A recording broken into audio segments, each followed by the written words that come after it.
آج ہم بات کر رہے ہیں فیصلہ سازی کی صلاحیت بہتر بنانے پر۔ ہمارے پاس ایک دلچسپ تحریر ہے، عنوان ہے بہتر فیصلوں کا نظام، فیصلہ سازی میں مہارت۔ جی تو اس کا مقصد ایک ایسا طریقہ بتانا ہے جس سے الجھن کم ہو اور فیصلے آپ کہہ لیں زیادہ واضح اور تیزی سے ہوں۔ بالکل۔ آئیے ذرا دیکھتے ہیں کہ یہ نظام کیا کہتا ہے۔ ہاں، یہ تحریر بڑی دلچسپ بات کرتی ہے کہ دماغ کو ہچکچاہٹ کی قید سے نکال کر وضاحت کا جنگجو کیسے بنایا جائے۔ اچھا، ہچکچاہٹ کی قید؟ جی، مطلب روزمرہ کے جو مخمسے ہوتے ہیں نا، یہ کروں یا وہ کروں والی کیفیت، اس سے نکلنے کے لیے کچھ عملی قدم بتائے گئے ہیں۔ تو پہلا قدم کیا ہے؟ تحریر کہتی ہے فیصلہ میپ بنانا ہے۔ یہ کیا چیز ہے؟ فیصلہ میپ سننے میں تو لگتا ہے کہ اس سے فیصلہ بالکل کرسٹل کلیئر ہو جاتا ہے۔ کیا واقعی لکھنے سے اتنا فرق پڑتا ہے؟ ہاں، یہ بظاہر سادہ لگتا ہے لیکن ہے بہت مؤثر۔ طریقہ سیدھا ہے، جو بھی فیصلہ کرنا ہے اسے کاغذ پر لکھیں۔ ٹھیک، پھر 2 کالم بنائیں، ایک فوائد کا، دوسرا نقصانات کا۔ اچھا، جیسے نئی نوکری کا فیصلہ؟ بالکل۔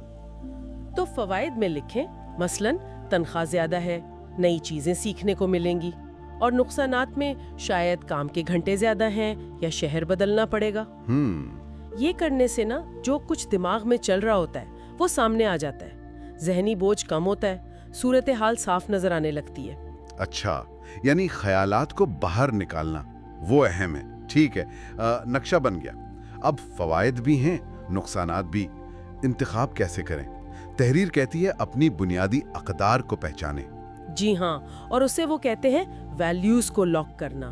ویلیوز کو لاک کرنا مطلب یہ کہ آپ حتمی طور پر طے کریں کہ آپ کے لیے اصل میں اہم کیا ہے۔ خود سے پوچھیں، پیسہ زیادہ ضروری ہے یا وقت؟ ہاں، یہ تو اکثر ہوتا ہے۔ خاندان اہم ہے یا کیریئر میں بہت تیزی سے آگے بڑھنا؟ اگر آپ کہتے ہیں کہ فیملی ٹائم سب سے اہم ہے تو پھر شاید وہ نوکری جس میں بہت زیادہ وقت دینا پڑے آپ کے لیے ٹھیک نہیں۔ صحیح۔ تو مشورہ یہ ہے کہ اپنی ٹاپ 3 اقدار مثلاً صحت، ذاتی ترقی یا زندگی کا توازن انہیں لکھ لیں۔ اچھا، یہ ایک طرح کا ڈیسیژن فلٹر بن جاتا ہے، جو آپشنز آپ کی اقدار سے میل نہیں کھاتے وہ خود بخود فہرست سے نکل جاتے ہیں۔ یہ واقعی بہت کارآمد ہو سکتا ہے۔ اکثر ہم سب کچھ حاصل کرنے کے چکر میں اپنی اصل ترجیحات بھول جاتے ہیں۔ ہاں، اچھا، تو میپ بن گیا، اقدار بھی طے ہو گئیں، لیکن اگر پھر بھی بندہ سوچتا ہی رہے تو؟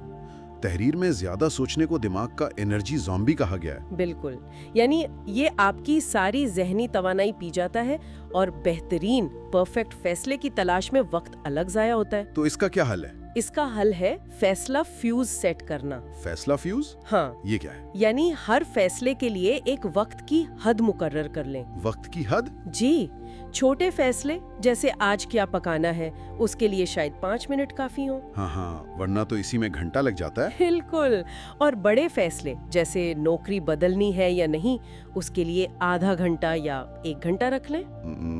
لیکن کیا اس سے دباؤ نہیں بڑھے گا یا جلد بازی میں غلط فیصلے کا ڈر؟ نہیں، دیکھیں، نکتہ اہم ہے، مقصد جلد بازی بالکل نہیں، مقصد ہے غیر ضروری تاخیر سے بچنا۔ اچھا، جو وقت آپ نے مقرر کیا ہے اس میں آپ اپنے بنائے ہوئے میپ کو دیکھیں، اپنی اقدار کو سامنے رکھیں اور فیصلہ کریں۔ اور اگر وقت ختم ہو جائے اور سمجھ نہ آئے تو پھر تحریر کہتی ہے گٹ چیک کریں، یعنی اپنے دل کی آواز سنیں، اندرونی احساس پر بھروسہ کریں۔ تو یہ دباؤ نہیں، یہ ایک ڈیڈ لائن ہے جو آپ کی سوچ کو فوکس میں رکھتی ہے۔ ہاں، سمجھ گیا۔ تو فیصلہ ہو گیا، وقت پر بھی۔ اب کیا کام ختم؟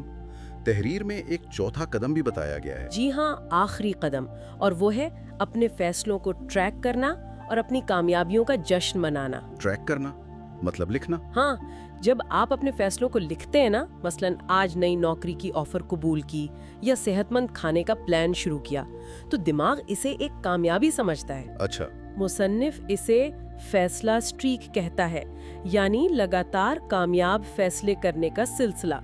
آپ ایک نوٹ بک یا ایپ میں اپنی فیصلوں کی جیت لکھتے جائیں، اور اس کا فائدہ؟ ہفتے میں ایک بار ان کا جائزہ لیں، اس سے مثبت احساس پیدا ہوتا ہے۔ اور اگر کوئی فیصلہ مان لیں غلط ثابت ہو جائے تو اسے ناکامی نہ سمجھیں، اسے سیکھنے کا موقع سمجھیں، دیکھیں کہ کیا بہتر ہو سکتا تھا اور بس آگے بڑھیں۔